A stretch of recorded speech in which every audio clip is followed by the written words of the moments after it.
Speaker जाओ है क्या? बोलो भारत माता की। पीछे वाले पता नहीं क्या बात है, पीछे देख रहे हैं आगे देख रहे हैं। आज हम आपको 2 मिनट में आज का जो कार्यक्रम है वो बताना चाहते हैं। सुनेंगे? आवाज नहीं आ रही। सुनेंगे? आज का कार्यक्रम जिस तरह से कल तय किया गया था उसमें अभी तक कोई परिवर्तन नहीं हुआ है, तो यथावत रहना चाहिए या परिवर्तन करना चाहिए? परिवर्तन करना चाहिए। परिवर्तन करना चाहिए। खड़े हो जाइए। कार्यक्रम में की जगह में कई दिन हो गया आपको यहाँ? 5-6 दिन हुआ है लगातार। बैठ वहाँ तो 7 घंटे खड़े होना। हमने कल प्लान बनाया था कि पटेल नगर चौराहा घेरेंगे, जाम करेंगे, उसमें परिवर्तन कर देंगे।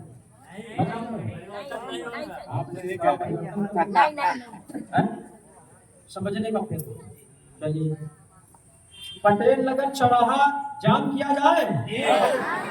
क्यों जाम किया जाए? वहां तो है नहीं पैसा, पटेल नगर चौराहा पैसा है।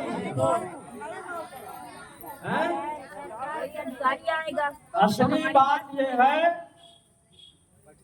कि आज आंदोलन का आप सभी के माध्यम से 13वां दिन है। मेरा थोड़ा स्वास्थ्य गड़बड़ है, आज बोल कम पाऊंगा, इसलिए 60 में बता दे रहा हूं। 13वां दिन है, लेकिन किसी भी जिम्मेदार की आज तक हमारे बीच में उपस्थिति नहीं हुई है। इसलिए हम चाहते हैं, अभी 2 घंटे का समय और है हमारी तैयारी में, अगर नहीं उपस्थित होते हैं तो हम सोचते हैं आज 13वें दिन किसी न किसी की तरह ही कर दी जाए।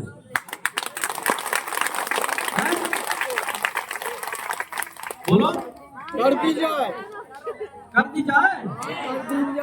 लेकिन सब्जी के 13 ही करने में क्या क्या लगता है? कौन लोटा लेगा, कौन बाल बनवाएगा, कौन व्यवस्था करेगा, ये तमाम बातें काउंट करती हैं।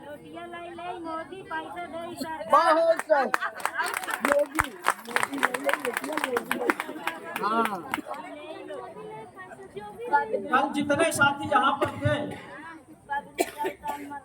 बहुत मजबूत लोग थे, बहुत विश्वसनीय लोग थे, बहुत ही साहसी थे। और कल के कार्यक्रम में आपको पता होगा समाजवादी पार्टी के नेता और फतेहपुर जनपद के सांसद भी उपस्थित हुए थे। उपस्थित हुए थे ना जी? कितने लोगों को पता है? लेकिन उनके आने ना आने का कोई मतलब नहीं रहा। तमाम साथियों में मायूसी छा गई थी। ऐसा था ना? ऐसा उनका वक्तव्य था। और उन्हीं की पार्टी के यानी समाजवादी पार्टी के ही सदर के चेयरमैन भी हैं, समाजवादी पार्टी के सदर के विधायक भी हैं, लेकिन उन्होंने जरा सा किसी को फोन नहीं किया कि इस नहर कॉलोनी परिसर में पीड़ित आंदोलन कर रहे हैं, इनके सुख दुख का हाल पूछिए, यहाँ की व्यवस्था करिए, पानी साफ सफाई आदि की। ऐसा उन्होंने कुछ भी नहीं कहा। करना चाहिए कि नहीं करना चाहिए? जिस उम्मीद के साथ जनता ने भारी मतों से सांसद को बनाया है, वो उम्मीद कल वो तोड़ करके चले गए। और ऐसा उनका चेहरा था, फोटो में देखिए, कि लगता था कहीं से खदेड़े गए, मजबूरी में भाग के आए, ऐसा था। और उसके कई कारण थे जो मैंने कल गिनाया था। आज तमाम साथी नए नए आए हैं, फिर से कहो बता दो, ये कोई भी सांसद, कोई भी विधायक आपकी मदद नहीं करेंगे। कारण क्या है?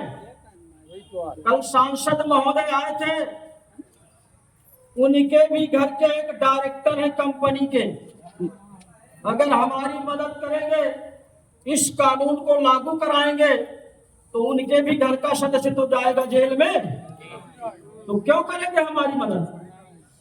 और इतना ही नहीं, देश की कोई ऐसी राजनीतिक पार्टी नहीं है जिस पार्टी में संगठन ना घुसे हो, चंदा ना देते हो, विधायक ना हो, सांसद ना हो, मंत्री ना हो, कोई ऐसा दल नहीं है।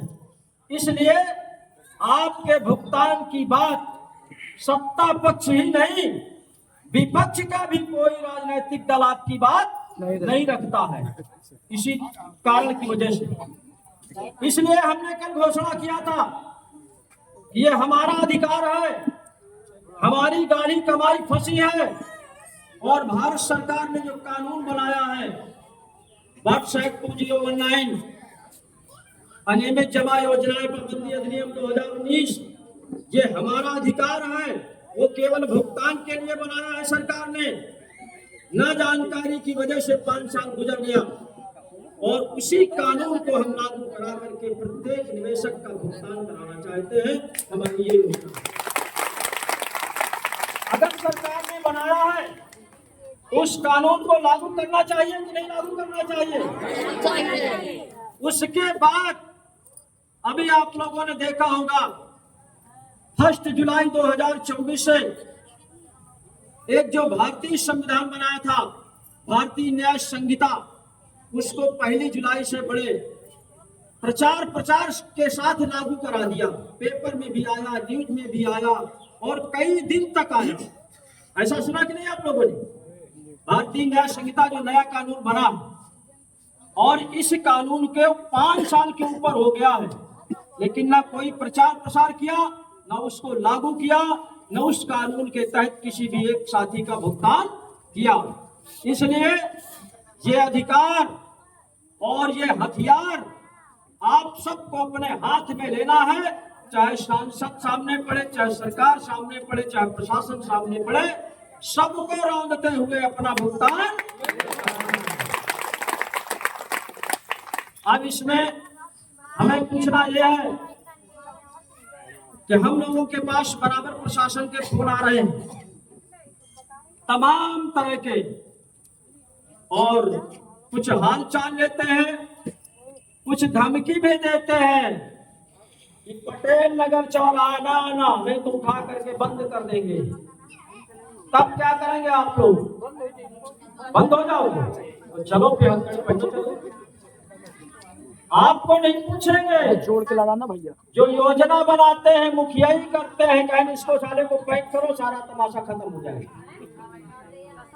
जिस समय ये सरकार की योजना है, जब कोई बस नहीं चलता है तो न्याय की मांग उठाने वाले के ऊपर ही मुकदमा लगा करके जेल भेजने का काम करते हैं। इससे भी हमको डरने की आवश्यकता नहीं है। अगर आपके 2-4 साथियों को जेल भी कोई भेज दे तो आप लोग ये आंदोलन न बंद करना, संघर्ष न बंद करना, इस आंदोलन को बराबर करना। एक ना एक दिन सरकार झुकेगी, आपका भुगतान करेगी। हम सब तरह में तैयार हैं, और ये बात हमने उनको बता भी रखी है कि आपका जो काम है, आपका जो अधिकार है वो आप करिए, लेकिन हमारा जो काम है, हमारा जो अधिकार है वो हम करेंगे। ना आप हमको रोकिए, ना हम आपको रोकेंगे। जिसकी चल जाए उसी की चलने दीजिए। तो अभी जब हमारी तैयारी हो जाएगी, कागजी कार्रवाई भी पूरी हो जाएगी, तो हम लोग नारा लगाते हुए चलेंगे, और सबसे पहले आगे महिलाएं रहेंगी।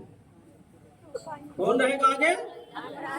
महिलाएं रहेंगी। इसलिए ये नारी शक्ति से दुनिया की हर ताकत हारती है, ये इतिहास गवाह है। झांसी की रानी का नाम सुना होगा, महारानी लक्ष्मीबाई। उन्होंने अकेले कितने लोगों को संहार किया था, और अंत में विजय प्राप्त करके अपने आप को ऊपर वाले के हवाले कर दिया। कभी हार कर नहीं मानी उन्होंने। इस तरह के तमाम इतिहास है देश में, और मैं वादा करता हूँ, वादा नहीं बल्कि गारंटी लेता हूँ, समूह आगे रहेगा। किसी भी प्रशासन की औकात नहीं है कि कभी एक डंडा चला दे या एक शब्द चला दे। ये बात हमारे जितने भी भाई साथी नहीं है, ये सब लोग पीछे से रहेंगे और जो डरपोक है वो सबसे पीछे रहे।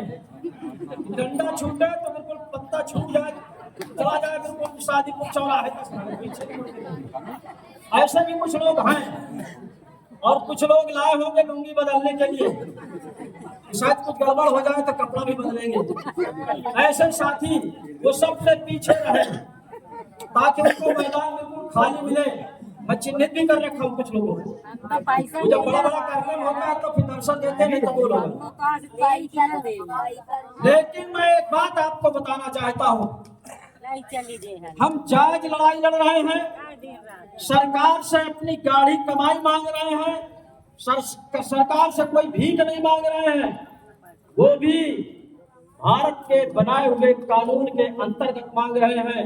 सरकार ने ही कानून बनाया है और वो कानून केवल भुगतान के लिए है, उसी कानून के तहत हम भुगतान मांग रहे हैं। इसलिए हमको कोई हरा नहीं सकता, दुनिया की कोई भी ताकत हरा नहीं पाएगी। आप सबका भुगतान।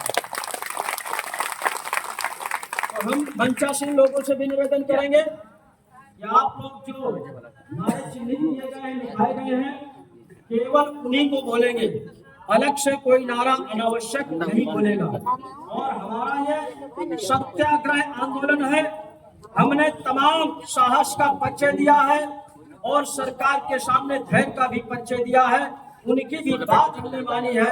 इसके बाद हमको ये मजबूरी में कार्यक्रम करना पड़ रहा है।